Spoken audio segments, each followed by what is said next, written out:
as we get started, some of you, oh, yay, Dana. Okay, good. We can see. Good morning, Dana. Yay, I'm so happy. I'm happy you're coming to the class too. So some of you already know me. Some of you I've worked with extensively already, and some are new. And so I'll just give a little background on who I am. I have been a practicing full-time consulting astrologer for going on 30 years now, which I can't believe. It's been a Saturn return of my career. And so within that, what's really beautiful is I've really diligently worked my craft in a Saturn way, meaning I've really built a very solid foundation, and I have been growing and evolving over these last 3 decades. And one of the biggest teachers for me astrologically has been my client base. I've been very blessed to have the same clients, many of the same clients that I've gone through all of these transits that we have. Astrologically, it's all about cycles. We're just in this constant state of all these cycles, which we're going to talk about when we get to the sun, moon, ascendant. But we have other planets and other cycles as well. So my practice is informed by really seeing what those cycles look like in actual real time, what they look like, how they manifest. And one of the big key things that I have come to is that we truly are these individual souls. We're souls that come in, we're beings, and our chart, it is that backdrop, it's the context, it's the map, it's what we wrote out for ourselves before we came in to evolve certain areas and develop them, to pull in other parts of ourselves, to refine, and all of it really to just, in my language, is to come into unity and to come into whatever that light is, to come into alignment. And what's beautiful is that we have ancient astrology that's become more prevalent now. And what we've been able to discover with ancient astrology is more of the importance of where the focus was. Something that's happened with modern astrology is that, and this is no, criticism of modern astrology, it's like 100 years old probably. And we just, to be fair, we haven't had access to many of these ancient texts that we've had these groups of people, my teacher being one of them, Demetra George, Chris Brennan is really big, the Project Hindsight, and there are all these other ancient texts that have now been, more in like the last 20 years, translated. So we have available to us just this rich system of knowledge and practice. And so we're able to weave some of that into what modern astrology has been, basically what a lot of people were practicing, up until we started translating these texts.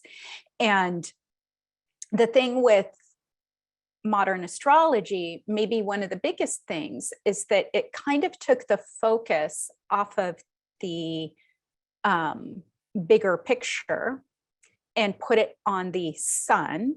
It took it in ancient astrology, the sun and the moon held equal court. They were the same. They had the same power, the same amount of power, the same, how do we say, they had their jobs, they had their territory, and they were what were called the luminaries, or the lights. And so everything circulated around that. And so when we're talking about this sun, moon, ascendant, it's really an incredible starting point to really talk about, just the basics, you may have heard it called the big three, like that is sort of the the signatures of us. And so just to kind of start to break that down a little bit, these three signs, the big three, it is where the sun was when you were born, where the moon was when you were born, and your rising, your ascendant. And what dictates the rising or ascendant is what sign that the earth, where you were born on earth, what was rising, what zodiacal sign was rising in the eastern sky when you were born. And the thing to kind of take in, again, to kind of reorient the focus around the sun, which the sun is very important. I don't want to minimize that. But the reason why we went into sun sign astrology is that it's the easiest body to calculate. We just know from this date to that date, we have the sun in Aries and then in Taurus and so on and so forth. So it's very easy to just give basic information and go, but it actually, of those three entities, the rising, the moon, and the sun, it's the least personal. And so we look at this in terms of speed is one way to say it. So we know the sun takes 30 days to go through a sign. The moon takes 2 1/3 days to go through a sign. The rising sign takes 24 hours for all of the signs to rise. So really, when we're calculating, we see that the ascendant, that's going to be the most personal, right? Because it's the most individual. That degree of the ascendant when you're born, it takes a few minutes to go through that degree, and it takes about a few hours for a sign to move through. So when we're looking at these big three, the ascendant is the most intimate to you. In fact, in ancient astrology, if someone asked, what's your sign? You would present with your rising sign. It's also, the way I like to look at the rising is, or ascendant, you can use either term,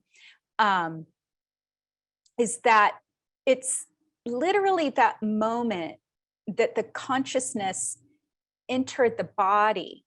And so that ascendant, that sign, is where you physicalize yourself. This is where that spiritual, you created your chart before coming into this life, and then you embodied yourself. And so it literally is that, we could say, kind of soul energy in physicality. This is when it hits physicality. And so for the ascendant, it's just this place that tells us we're alive, we're in a physical body, we are part of this world. And so again, the ascendant is extremely important. And some people would say too, it's your personality, it's your, we could say your persona. It is those things, but it also is like your actual, again, physical body. When transits, when planets are crossing into your first house, because your ascendant sets up your first house, it means that you are experiencing that energy the most intimately. That's what the ascendant does. And then with the moon, when we have the moon is sort of it's our emotional self. So that would be the second most intimate of the three. And really, it is where, how do we say that? It's sort of our first experience actually with celestial bodies. We experience the moon just in through our mother, through being born. The moon can be known, this is general, that we generally say the moon is the mother and the sun is the father. That kind of gives us those two energies, where in general, it's that beginning nurturing energy. The moon is where we receive our nurturance. And another way to look at it, it's where we are receptive. And when we're born, that's part of it. We are these receptive beings that are just at the will of whatever we're given, whether it's through the nurturing of our parents nurturing us, what the temperature is, all we're taking in, the food that we take in, the mother's milk. And so the moon sort of shapes our very beginnings. And that would be another thing that you will hear in astrology, that it's our emotions. And the moon, the moon is a very powerful, it's a very powerful body. It controls the ebb and flow of cycles. It's very connected to nature. It's actually very earthy because it's this structure. And so that's why when we have our lunations, we have our new moon, our full moon, we're very affected by that. And so where your natal moon is, meaning where the moon was when you were born, that informs us what feels natural to you, what does not feel natural. What are your needs? What do you need to feel stable, safe, to feel sort of that you're covered, the parameter, those liminal spaces are covered. That's the moon. That's the territory of the moon. The moon sort of gathers and receives things. And so she represents how we receive, how we absorb, how we receive nurturing. So in your chart, when you're looking at your moon, this is going to indicate a tremendous amount about where we might be blocked emotionally, where we might be in flow emotionally. And this is where, in my practice with astrology, it's not about, so much finding the negative as much as feeling validated and being able to name, oh, this is why I respond to the world in this way. This is why I feel like this. And to remove the judgment, the self-judgment. And so the moon is going to be this place where it's like our hidden self. It's sort of, we could say it's this kind of like our secret self or our interior self. And so it's very important. It's the part sometimes we might hide, but other people see. Because if we think in terms too of really breaking it down, the sun is sort of the center of who we are. It's what drives us, and it's where we hold light. It's where we literally hold like the light of our soul. The moon is the reflection of that. With the moon, we see it reflects the sun's light. So in your own chart, we see how that light is reflected, that soul energy, through the backdrop of the moon.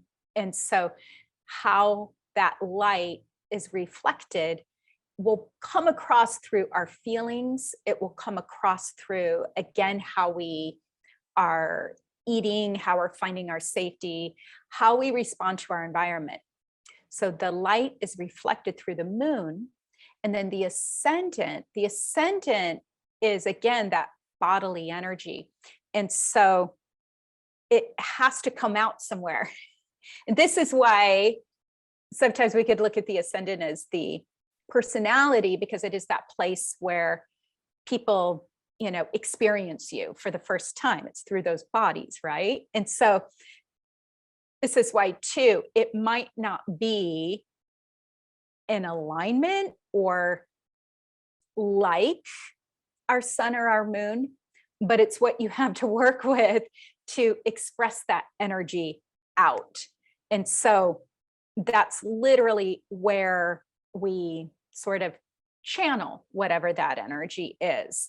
And what we are trying to work with that ascendant, like I said, when we have planets that come through, we're activated, our bodies are activated. It also shows the ascendant, which I haven't said yet, and it's so important, is that, and this is maybe a little more advanced, which when we go into the course, which this is really the first class we're going to go into the course, but we'll go more deeply into this. But what the Ascendant does is it marks your whole chart, meaning it's setting the signs and the houses, the areas of life that you're going to experience your life and your evolution and coming into alignment. And that's the other thing. Again, I started to say this, I didn't quite finish it, that yes, we use astrology to feel more validated, to understand this is why I'm wired this way. This is why I feel this way. This is why I'm prompted by these things. And they may not always be healthy in balance. And again, that's the part where we just, okay, this is sort of how I'm wired. But then we have a base, we have a starting point of how to evolve that and how to sort of rehab those parts of ourself. And so that Ascendant, again, it sets that context around the entire wheel of where it is in life that we are going to have certain lessons come up. And I like to look at things in a way of, being able to go in and target it, like you have to name it to erase it. And so, sorry, I work on a very loud street. Sorry about that.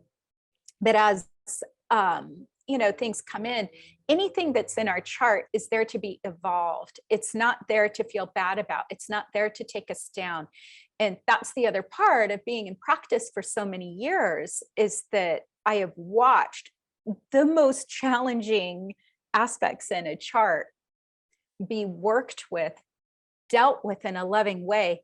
And then it becomes the radiant, shining part of a person's chart when they go into it and work with it. So astrology is really this magnificent tool to just be able to see yourself, to have more compassion and understanding for yourself, and then to come into healing yourself with more patience and more love. And then hopefully from that, reflect that out to reflect that out to, to our environment, meaning I'm aware. That's the Ascendant when we are looking to see why does this person not like, why do people not like me?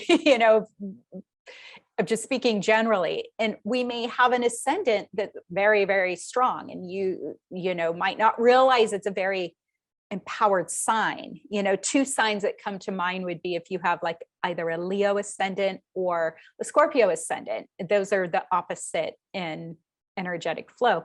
But Leo Ascendant might come in and just take over the room and not realize that their vibration, it's the sun ruled sign. So it might be, knocking people over a little bit energetically, or, they have the rep for thinking the world revolves around them. And so they might not have that awareness. And it's like, why are they turned off by me? And it just, okay, it's that Leo vibration. It isn't me as a difficult person. It's, I need to consciously pull my energy in to be aware of the people around me. The other side, the Scorpio side, would be the opposite, where it might be very, come in. Scorpio Ascendant people are not the ones pushing others over to try to be in the spotlight. And their energy is very deep, very strong, and very pulled in. And that's just that nature. And so they may not realize they come into the room and everybody's like, whoa, the energy is very thick, palpable.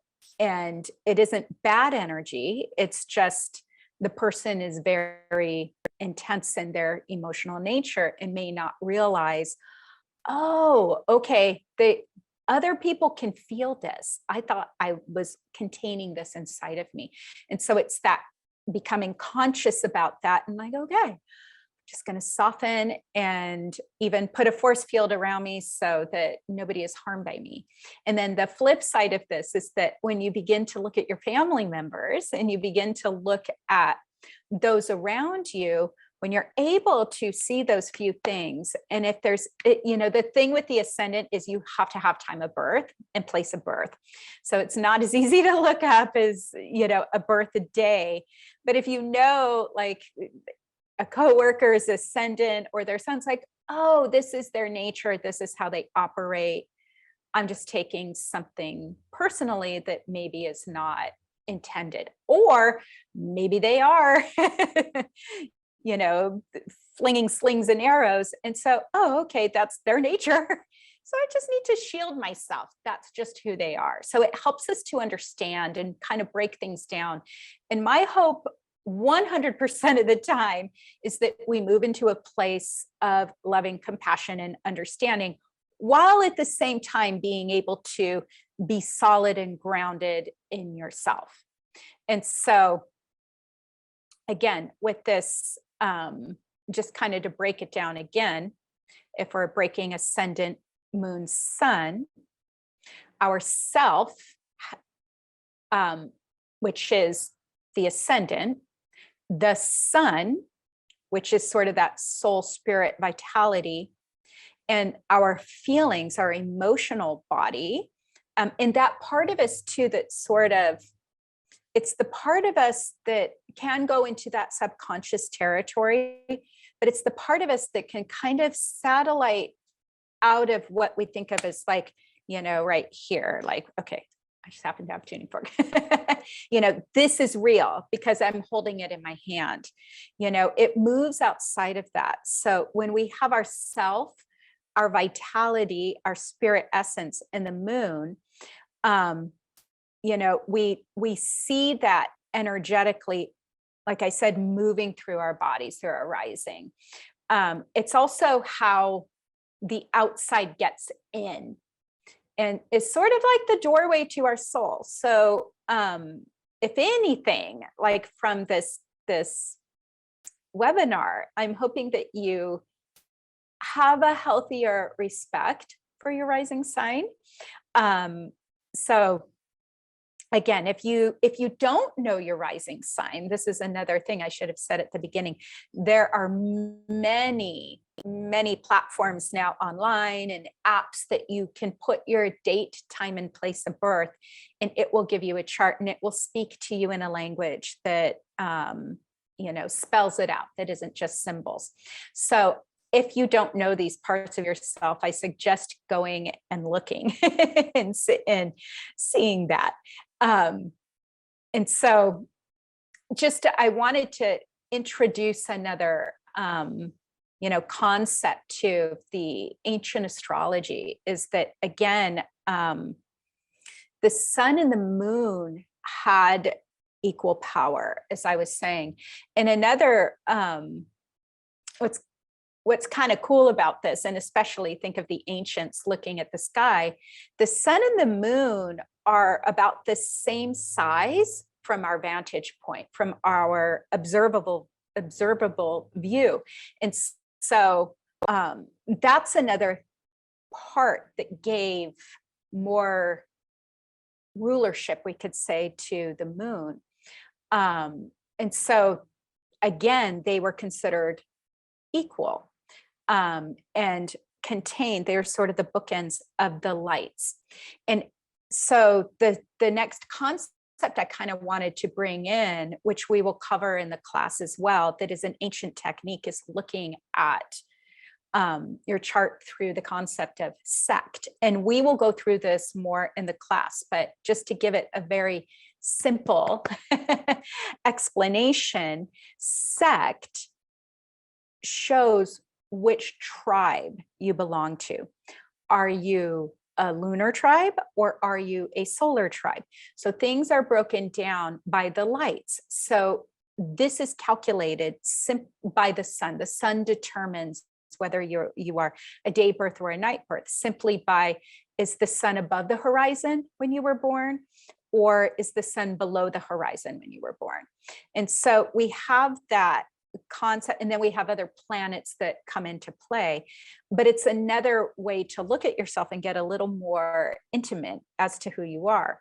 But when say you are lunar based, then it helps you understand why living in this world, we kind of live in a sort of catered to the solar self culture, and that it's just that very driving force. Also the sun is where illumination happens, and so it illuminates what needs to be seen or understood. Becoming enlightened falls under the sun. It makes visible that which the soul is needing awareness of. And so if you're a day birth, those are going to be the things that sort of take you, have more importance.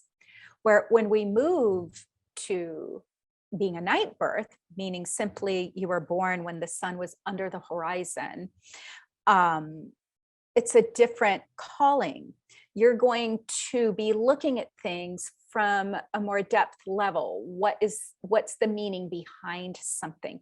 You know, the moon is, and then this is where too, when I was saying the moon is earthy, you're going to be probably more in touch, more sensitive to your environment, because the moon has more strength to be in charge of your chart.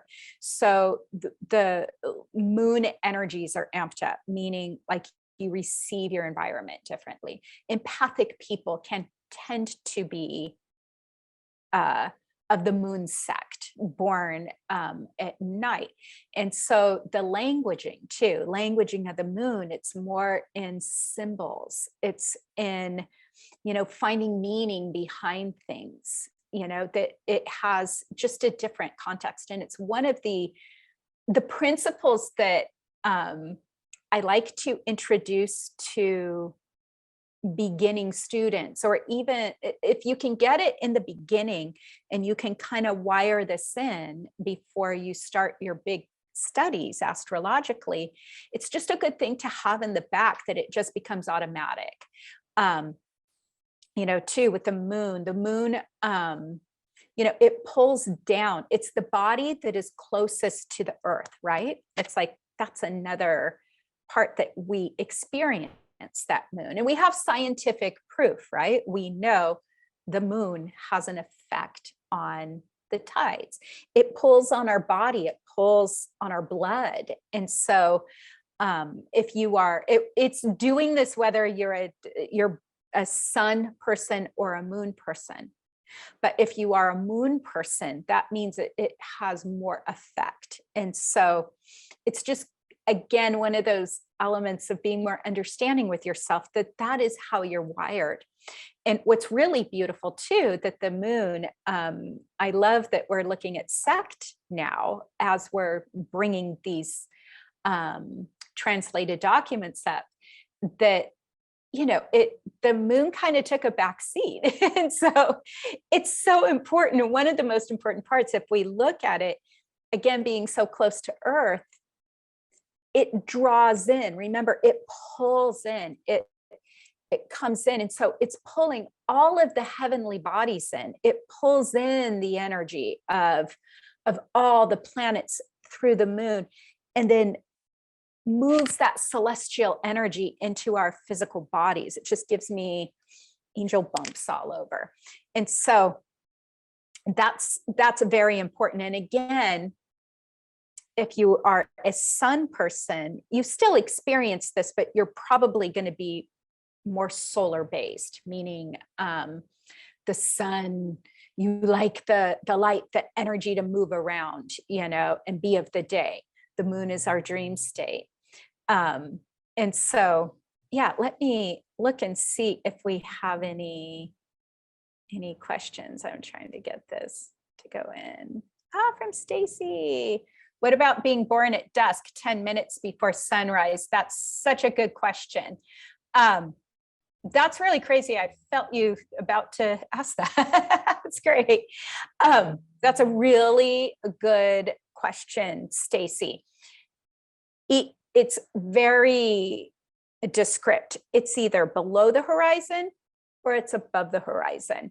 And it is a good study because even 10 minutes before, it's still below the horizon. So I do still count it as a night birth. But what's nice is that I look at those dusk, whether sunrise or sunset, if that's your natal placement, you guys have an extra little juicy place on the planet, because that's really those liminal spaces, right? That those boundaries. You were born literally at the boundary between these two discrete parts of the day.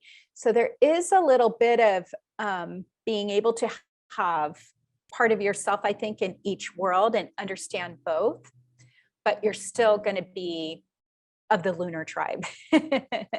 Does anybody else have any questions?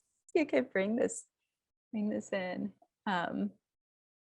No, that's great. I'm trying to think of what else would feel really important. Just that, again, bringing in the understanding that you are so much more than just your sun, that you're not only your sun, you have your moon and ascendant, which are the most important things. And maybe we really do look at the ascendant as primary to be a self-identifier. And then that our emotional response to the world. And then the light of the sun is more of that, the soul energy that's sort of driving, it's trying to drive us. That we have that. And then to sort of just a little bit and even talk about, I think everybody knows who's in here, I'm starting a foundations course next Saturday. We'll be in person. And I actually don't know if we have any more room in the in-person, but we'll do online starting the following Wednesday, which is July 13th. And so what we're doing is we're going to break down a lot of this and all of the other parts of us, that we all have a Venus, we all have a Mars. The other thing, like in astrology, and taking the focus off of the signs as the identity, as the things, and putting it more into the planets. The planets are the beings, and the signs are the backdrop or the context. And like probably those of you who know me, you've heard me say this a million times. I was a dancer before this, and so that the metaphor that had come through was using stage. So the planets are the actors, the actual beings, the ones with the agendas. The signs, whatever sign a planet is in. So like, even if we're the sign your sun or your moon is in, it's the costume, it's the energetic garmentry that the planet is wearing. So it isn't the thing, it's what it has to wear to express through. And then the backdrop, the houses, because we see in astrology, where do things happen? There's going to be areas of life. In fact, with astrology, everything is covered. You can find anything. You can find everything. It's just a matter of knowing how to find it and translating it, but it's always there. And if you can't find it, it just means, you're not looking in the right place, but it's always going to be there. It's always there. And so the area of life are the houses. So that's, again, like every single area, from ourself to our finances, our siblings, our environment, our home, our creativity, our partners, our face to the outer world, what we're giving our career, all of it, where we throw the difficult things we don't want to deal with. We have an area of that. And so those would be like the stage sets. If we're thinking of theater, those are the backdrops. And then there's a dialogue. The actors are talking to each other, and those are the aspects. Those are the conversations that, people the actors are having with each other. And that dialogue we can measure as being tense or harmonious by the aspect, which we will cover all of this from a very fundamental and looking, again, kind of through the lens of the ancients. And then we get to build. I also practice, I have many modern techniques that I utilize. And so really what I'm offering is a way to experience, to learn ancient. So even if you've been a practicing astrologer, say, we get to come in and do we get to do sort of a reorientation and undoing of some of the things, and then we build it back in. We build it all back in. And one of the other things that I try to help people understand is to remove personality traits from what you think of as a sign, or a person is a this or a that, and you remove the traits, and rather what I'm working to teach you is that we're looking at it from a nature level and how things propel themselves, how they behave in nature. And so that helps you understand that. And then we can put personality traits. And I think I just saw, oh, we do have a couple more questions. This is great. Okay. What about being, okay, we did that. It's great. So good to see you, Stacy. Yolanda. So 7 a.m. in a liminal space birth? Well, it depends on where you were born, Yolanda. If you are born the time of year, again, when was sunrise? I would say 7 a.m. in general is a bit liminally. It depends, again, on where you were born. So at 7 a.m., the sun could still be below the horizon somewhere. So if we have your time of birth, we can see that. Karen, let's see, what do you think about Vedic astrology and how it works with Western astrology? Yes, July 24th is my birthday. So I am a Leo sun, Cap rising, and a Cancer sun, Sag rising in Vedic. I identify with parts of both. Exactly. Like that's the whole point. So the big, oh, thank you, Amy. Yeah, I'll get to that too, the ruler of the chart. So the thing with Vedic astrology or Indian astrology is that they're both accurate.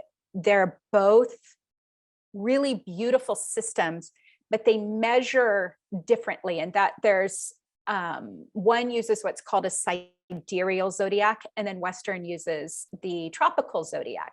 And so we're orienting differently. And there's about 23 degrees variance.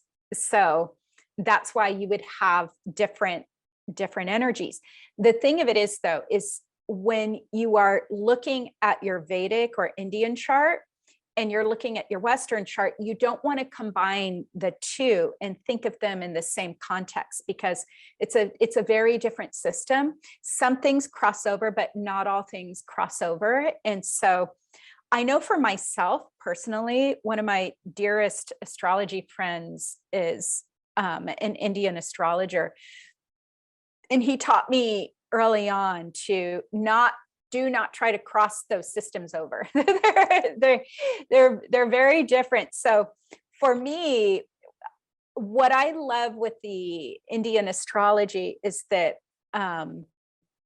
like you can really get in. It's layered in this. If you're trying to do some deep soul evolution, there's a lot to harvest from. Looking at the Vedic chart, and the lunar mansions is one of my favorite studies, which I will teach a course in the lunar mansions, but we're going to do it through the Vedic. And then again, through the Western, it's, a little bit, I could be wrong. This is again, my personal opinion, that Western astrology has more of a living in time energy and moving in the world and connected. And I will say this, and someone might differ from this, but it feels like there's a little bit more free will, I guess you could say, a little more permission to move out of a cycle that may be challenging, or a planetary configuration where with Indian astrology, it's like you have that, you just go deep in it and you accept that this is what it is and this is what you're working through. And both are beautiful. They both offer something incredible. Okay. Let's see. And then the ruler, do you go over both Vedic and with? I don't go over Vedic astrology, I am not a Vedic astrologer, but there are like the lunar mansions are something that I do integrate into my practice. So it is yeah, it's so beautiful. The nakshatras are just to read them is just beautiful, hearing the stories. There's a lot of rich information there. But okay, so Amy, yes, this is a really good point that she asked if I could talk a little bit about the ruler of the chart. So we have, through our ascendant, again, this ascendant, it's so important. It's one of the primary parts of us. That rising sign, whatever sign is on that horizon when you were born, there's a planet that is in charge of that sign. Each planet has responsibilities to signs. And I use traditional rulership. And so part of the traditional rulership is that we only have planetary rulership from the sun to Saturn, the planets we can see with our eyes. And again, this is something we'll go over in the course. We're going to go through the Thema Mundi, which is the chart of it's like the first chart, we could say. And we think that it was designed as a teaching tool, but it's so beautiful, and it explains in depth why these planets rule different signs. And it's all based around how they orient to the light, how they orient around that sun and moon, and how close they are to the illuminating light, and then as they get farther away. But that's a whole other topic. But the ruler of the chart, the ascendant, so we would look at, let's just say Capricorn. You have that's the first sign that came to me. So if you have a Capricorn ascendant, that means we're going to look at Saturn as the ruler of your chart. So Saturn will be this planet that is this other sort of governing force in your life, that all the planets kind of have to confer and talk back to whatever Saturn is giving. And so we know a person who would have either Capricorn or Aquarius ascendant will have to do things slow, methodical. They're the ones, they just don't get away with things. You can imagine, like, if we bridge all these things together, let's say there's this,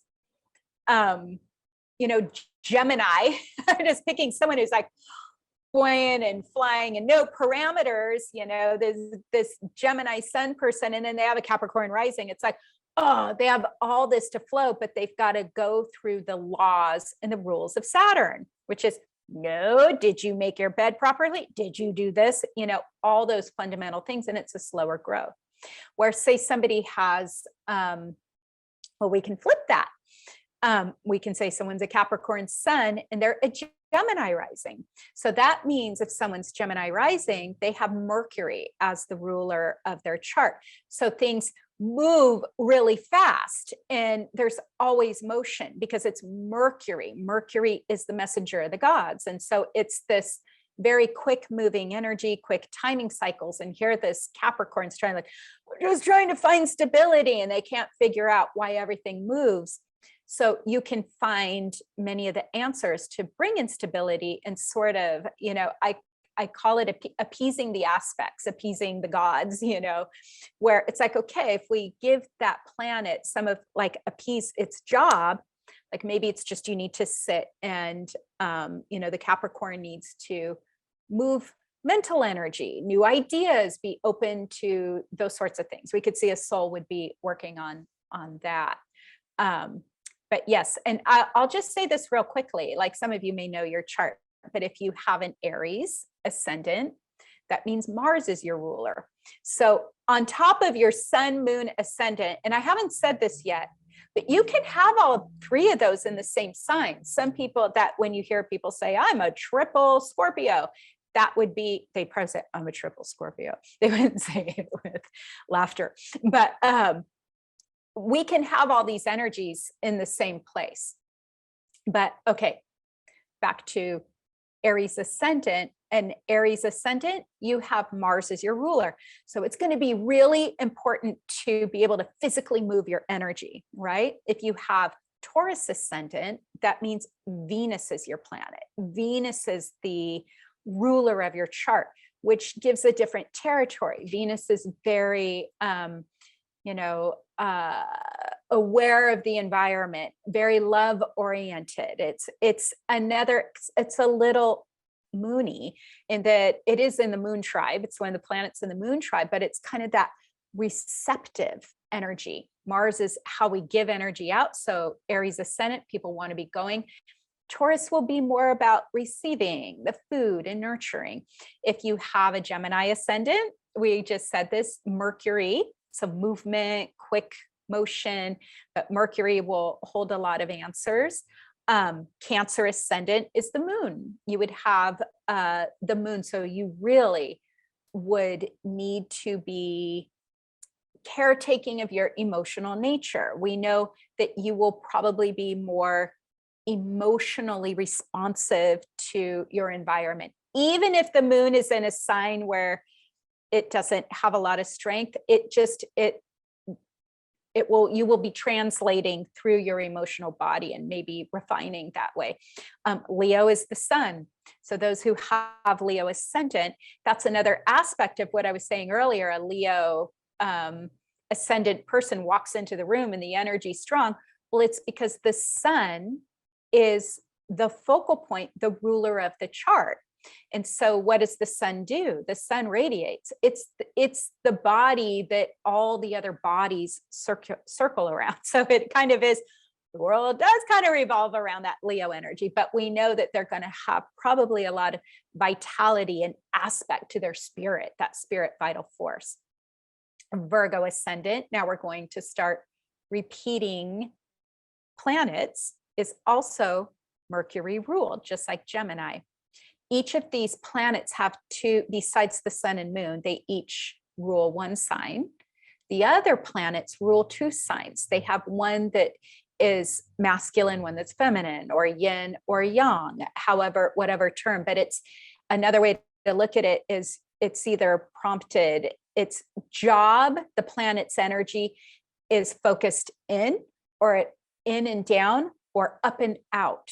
So when Mercury is the ruler of Virgo, Virgo's the earth, so it's in and down.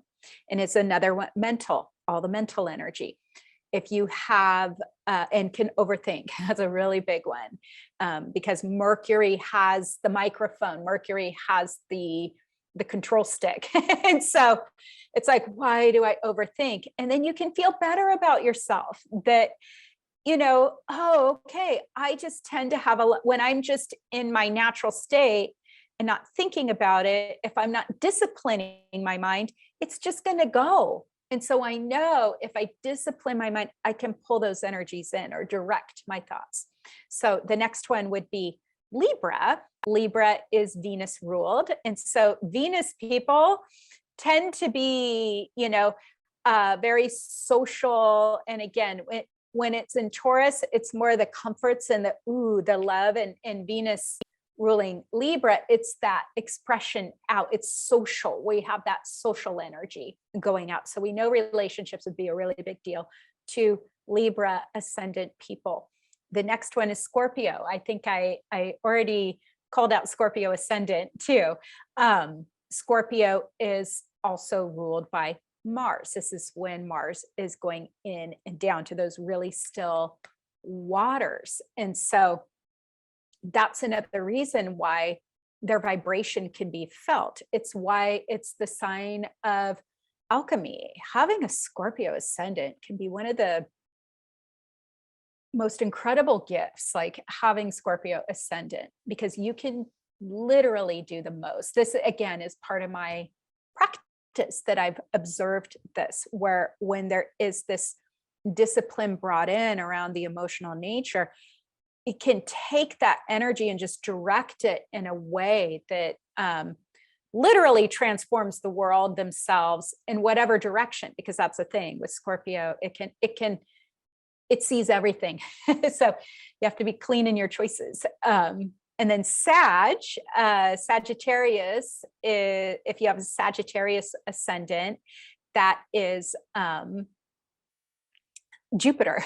Sorry, it's like, which I think is actually, this is the tuning fork, you know, can never have too much Jupiter. Well, you can have too much Jupiter sometimes, but in general, so like Sag people, they're another one that like, they seem to have, they tend to enjoy life. They tend to be bigger, having Sag or Jupiter on the ascendant, the ruler of Sag. It's bigger than life energy, and it's the greater benefic planet. So it really, having Jupiter ruling your chart is a very nice thing, because no matter what bumps come in the road, it's always trying to get you back on track, you know, and give you opportunities. It offers a lot. And then Capricorn, we already said this, so I'll do this. Both Capricorn and Aquarius are Saturn ruled. Saturn is the only the only planet that rules 2 consecutive signs. And that's a whole other talk. All that we've been all going through all together since technically this cycle started I think it was December 20th of 2017. We've been in a real strong Saturn energy, because Saturn's been in the territory of where it has rulership, where it can do more of what it likes to do. And so we're definitely in Saturn times. So it's a good, and the Aquarius Capricorn people who are either sun there or ascendant are kind of shouldering a lot of that shift in movement and breaking up of old dense energy. So you guys, I thank you. And Saturn will move into Pisces on March 7th of next year. Probably goes back a little bit into Aquarius, but then the weight will be off of your shoulders. Yeah, finally. And then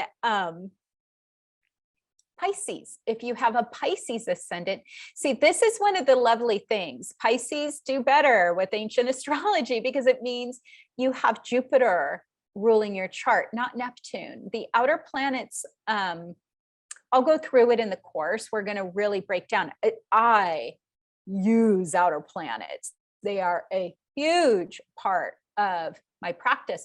And they are sort of like, you know, the guardians, movers of time, because we look at those cycles, and it's what joins us with our generations, with our people, where we're all part of that tribe. But it's sort of, they're doing the bigger energy to make really big shifts and changes of whatever direction that they're shifting. And really, that's when we're looking at time and the big things that happen. We're gonna find a lot in the outer planets. And the reason why they have the ability to affect such change or shift is that they move very slowly. So they spend a lot of time in one place. So it's not like within our own personal life. Uranus, if we live to be 84, is the planet that we would live through that entire cycle. But basically we look at, Saturn down. And so, yay. And I'm trying to think, no more questions. I love, there's a lot of you in here, yay. And I'm trying to think if there's anything else. I love this. Yes, Dana. Dana says, this course is truly going to help me so much synthesize ancient and modern. I am so grateful and excited. And thank you for saying that, because that's literally my goal, is to be able to bridge these ancient wisdoms that are coming in. And Demetra George is my teacher, and she just, like, I want to cry how beautiful of a transmitter that she is with, she is who I'm primarily learning ancient astrology from. And so it's that being able to have access to this and have your basics, your foundations, your building blocks based in that. And then you just have a stronger building to put your modern techniques on. Oh, and Stacy, that's hysterical. I think I might have missed Cancer, or did I? So Cancer ascendant means, yes, the moon is your ruler. And so you will be probably more emotionally responsive. How you take the world in, because remember, the ascendant is how we receive energy. It's going to come in through your emotional feeling body. And if I remember, I think you're Cancer sun as well. So double. So let me see, Yolanda. So a natal chart, sun sign Taurus ascendant, Gemini is Mercury planet ruled. No, if you are Taurus ascendant, it means that your Venus is the ruling planet. So you want to find where Venus is in your chart. And I just like going back to that, because I think, were you, Yolanda, the one who asked about Vedic? Well, the thing I wanted to say, I think it's just like a healthy thing to go have your Vedic chart done and have your Western chart done, and experience yourself through both systems. So yeah, so on a natal chart, oh yeah, we already did that. Yep, Cancer, the Libra moon, you want to connect it with others. You're very also sensitive to other people's, oh, Sonia, hi, to other people's moods, where they are. So it's good to protect yourself. Sonia, I love Sonia. Is the ascendant like a planet, and does it aspect with the planets? What an incredibly good question. So the ascendant, we could think of it as, if we're looking at planets having influence, yes, that's where it can have similar energy. It isn't a planet. It sets, again, the backdrop, but the energy, those planets have to work through it. The other thing too, and I'm kind of going into some deeper stuff, is that that our wheel, which again, those of you who take the course will see this, that everything orients to how well that ascendant, how can we see it? How well do the planets see you? And like, sorry, I'm using sign language, but, and not proper sign language, but that we're going to get into that. So it's so important. And does it aspect with the planets? Absolutely. That's the being seen. Thank you. I answered the question without knowing I was. So that is it, that when you have a planet in a geometric configuration with the ascendant, then that's what's called an aspect. And so this Astro Foundation too, I just wanted to make sure that people know that it's very good for beginners. Like that, I know that I'm kind of talking to people who are going to have some background, but this is really good for the beginner mind, because that's the other inspiration really to be creating this class, is that and again, being in private practice for all of these years, and now suddenly there's such a beautiful boom and renaissance and interest. And the other thing, the back of my head, when I woke up this morning, I was thinking about it, that it is like, oh, it's really based on a lot of these young people that are coming of age, that when I think of them and what time was when they were born, so illuminating and intelligent and vast, that they're coming of age. So they're coming in with everything open. And so they just seem to be able to grasp lots of different information very well. And the problem that can occur is that there's little holes and not knowing, oh, what to pay attention to, or where do these things go? Because there's so much like literal genius, these beings from like, they're here from the future to make sure we get back on track. But they're able to take all this in. So that's my other thing of people who have been self-taught. It's a way to sort of come in and be able to put the pieces in place and know what to pay attention to, what you don't have to pay as much attention to. What if you don't know your birth time? Well, it's worth, number one, it's worth getting in contact with the vital records of the city that you were born and order the long form. That's very important. Order a copy of your birth certificate in long form, because it became, I believe it was around wartime, World War II, I think, where it became mandatory to have time of birth on a birth certificate. So it should be there.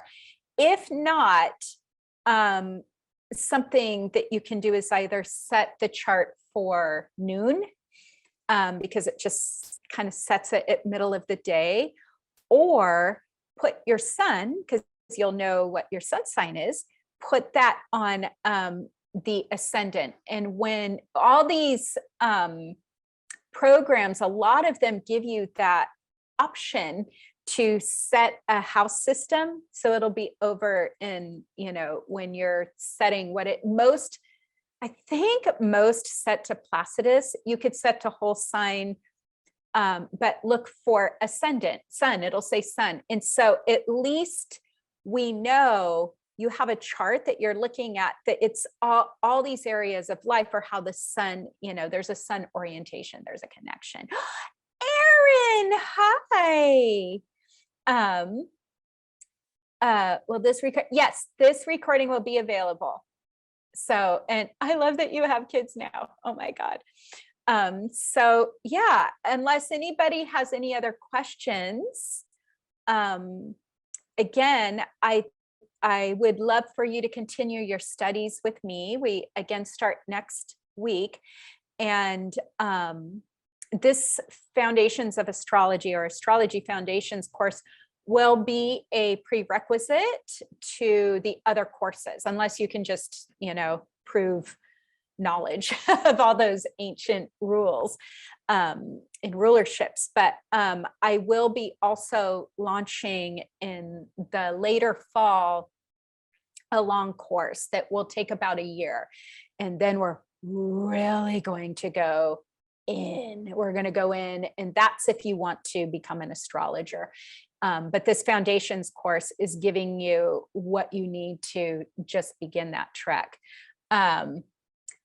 And Lisa, I'm interested in the music of the spheres. Yes. Do you think planets and the sound resonance we experience because of our relationship to planets affect musicians and what type of music we are drawn to? I love that so much. That is my other passion. My background is music. I'm a classical pianist, and I think so. I think that planets absolutely have tones. Well, what's interesting, like just this, I wish it played louder. I can't, it's weighted, so you can't hear it. Let's see.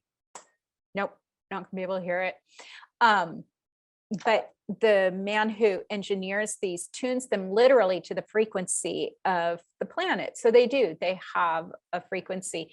And I love looking at composers' charts. Like you can see that so many times, those bigger composers that have left us works that are surviving through antiquity have like really strong Neptune. There's a really strong Neptune configuration. Moon, there's a lot of lunar, there are probably a lot of night births. So yes. Oh my gosh, yes. Bach is a brain surgeon. Lisa says, yes, so curious about my favorite composers like Beethoven and Bach. Such different energies. I like that you have that. For real, Bach is like brain surgery. It's that music is so precise, and I will play well-tempered clavier before a client comes in to clean the space, when I do energy clearings and clear houses and ghost bust, playing Bach in the background. It just puts everything in order. So yes, amazing. Okay, well, Oh, and Danielle, yes, I'm so excited you're going to be in the class. So unless anybody else has any questions, I think we'll sign off, and you will get a recording of this, hopefully this evening or tomorrow. And I hope that it kind of broadens some of your idea of you are more than your sun sign. And we have these other parts that are very important, and that even from that basic sun, moon, ascendant, that it keeps expanding out from that and out from that. And that astrology, again, of all the tools, and I practice different tools, you just are not going to be able to get in the way you do with astrology. It's just all there. And it is my life passion. I have been, those of you who know me, like I could be reading for you for 25 years and I'm still as excited about seeing things and breakthroughs and these transits.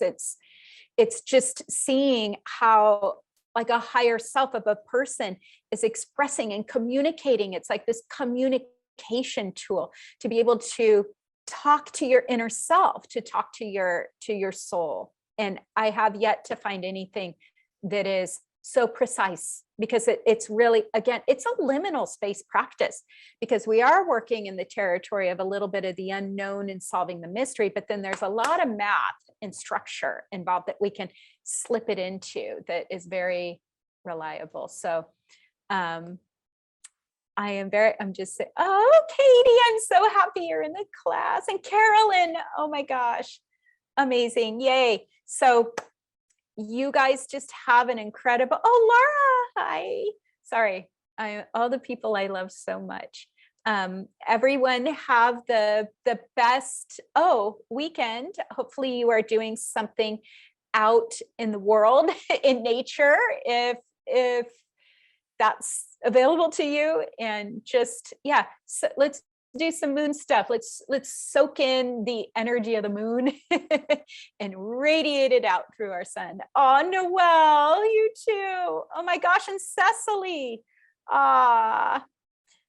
Wonderful. Okay, everybody, I'm going to end it now.